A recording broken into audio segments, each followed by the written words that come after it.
काश मैं स्त्री न होती, काश मैं कभी स्त्री न होती, तो पहचान के बोझ तले न दबती।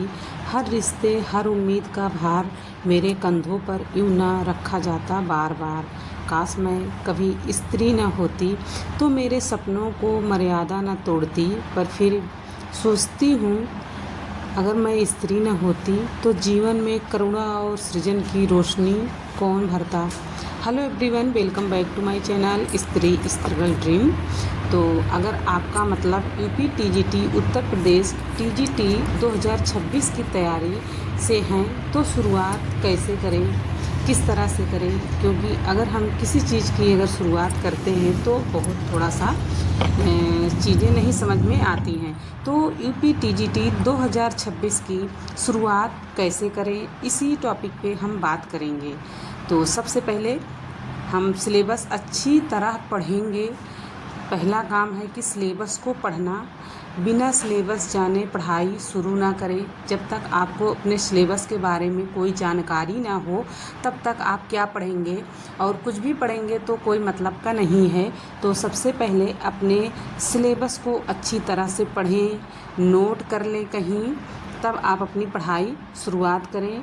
और उसके बाद एक अच्छी किताब चुनें जो कि आपको लगे कि एक बहुत अच्छी किताब है, उसी किताब को आप चुनें। हर विषय के लिए एक भरोसेमंद किताब रखें।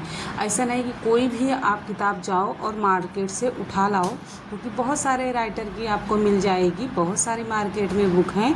तो आप एक अच्छी किताब चुनें जो हर विषय के लिए मैं बोल रही हूँ, ऐसा नहीं कि स्पेशली एक विषय के लिए मैं बोल रही हूँ, ये सबके लिए वीडियो है। आप कोई भी सब्जेक्ट की आप तैयारी कर रहे हो तो एक अच्छी किताब चुनें हर विषय के लिए, एक आप भरोसेमंद जिस पे आपको ज़्यादा भरोसा रहे, और मार्केट में मिलती भी है कि ये वाली ज़्यादा बुक अच्छी है, तब उसी किताब को अपने पास रखें। और उसके बाद बेसिक से शुरुआत करें। आपको ऐसा नहीं कि हम वर्णमाला नहीं पढ़ेंगे, हम पहले पढ़ चुके हैं, ऐसा नहीं करना है। जैसे बेसिक चीज़ें होती हैं, बेसिक से आपको शुरुआत करना है। तो मैं देखिए हिंदी के बारे में मैं बोल दी हूँ, लेकिन आपका जो सब्जेक्ट है उसके बारे में मैं बता रही हूँ कि बेसिक से आपको शुरुआत करना है। रोज़ 2-3 घंटे कॉन्सेप्ट को समझना है कि इसमें क्या पूछा गया है, किस लेवल का पेपर होता है, और किस लेवल में पूछा जाएगा एग्ज़ाम में, और हमारे बुक में किस तरीके से इसमें है। तो वो सारे कॉन्सेप्ट को आपको समझना है। फिर उसके बाद रोज़ नोट्स बनाएं। आप हर दिन जो भी आप पढ़ रहे हैं एक छोटा नोट्स बनाएं, और एक जब छोटा नोट्स आप बनाएंगे तो रिवीजन वाले नोट्स आपके होने चाहिए कि उससे आपका रिवीजन कर सको। ऐसा नहीं कि हम कुछ भी लिख दिए हैं और दोबारा से हम अगर पढ़ने बैठ जाएं तो हम पढ़ ना पाएँ उसे, ये मैंने कहाँ से क्या लिख दिया है, कुछ थोड़ा सा उठा के उसमें अलग लिख दिया, फिर वहाँ से लिख दिया, ऐसा नहीं करना है। आपको सिर्फ नोट्स, शॉर्ट नोट्स मतलब छोटा नोट्स आपको बनाना है, जो कि आप कहीं भी बैठो तो रिवीजन उसे कर सको। और उसके बाद पिछले वर्षों के PIQs ज़रूर हल करें। जो हुआ है, कोई भी हुआ है, चाहे LT ग्रेड का हो, चाहे TGT का हो, चाहे PGT का हो, कोई भी UPPSC एग्ज़ाम के थ्रू जो भी हुआ है, तो अगर हिंदी का है तो हिंदी का आप ज़रूर प्रीवियस ईयर पेपर जो हैं उसको ज़रूर हल करें, क्योंकि हिंदी में भी आपका अच्छा कॉन्सेप्ट क्लियर हो जाएगा। और आप जब करोगे तो आपको अच्छा लगने लगेगा। पहले आप अगर शुरू में PIQs करोगे, बुक लोगे, तो आपको कुछ नहीं समझ में आएगा। लेकिन नहीं भी समझ में आ रहा है तो भी आप उसको करिए। पहली बार में आपका अगर 40 ही सही हो रहा है, 20 ही मानते हैं कि 20 ही सही हो रहा है, तो नेक्स्ट बार में फिर आपका जहाँ से गलत हुआ है, जो आपके प्रश्न गलत हुए हैं, उसे फिर से जब मिलान करोगे तो फिर अगला वाला टेस्ट दोगे तो उसमें भी रिपीटेड क्वेश्चन से 1, 2, 4 तो मिल ही जाते हैं। तो आपको वो कॉन्सेप्ट आपका क्लियर हो जाएगा। तो PIQs करने का सबसे बड़ा बेनिफिट होता है कि क्वेश्चंस तैयार होते हैं, और अच्छे लेवल के क्वेश्चन तैयार होते हैं, जो हम हर दिन रोज़ पढ़ते हैं लेकिन उसे अच्छे से पढ़ते नहीं हैं, समझ नहीं पाते हैं। जब हम टेस्ट देते हैं तब हमको समझ में अच्छे से आ जाता है। तो हर दिन कहने का मतलब है कि पिछले वर्षों के प्रश्न हर दिन नहीं, मतलब कि आप हफ्ते में एक भी कर लो तो भी बहुत है। उसके पहले तो आप अपने सिलेबस पे ध्यान दो, फिर उसके बाद आपको मतलब इसी तरीके से आपको करना, इससे परीक्षा का स्तर समझ आता है। अगर जैसे आप PIQs दे रहे हो तो उसका स्तर आपको समझ में आने लगेगा कि इसी टाइप के क्वेश्चंस आते हैं और ऐसे क्वेश्चन पूछा जाएगा और इसी लेवल का मुझे तैयार करना है।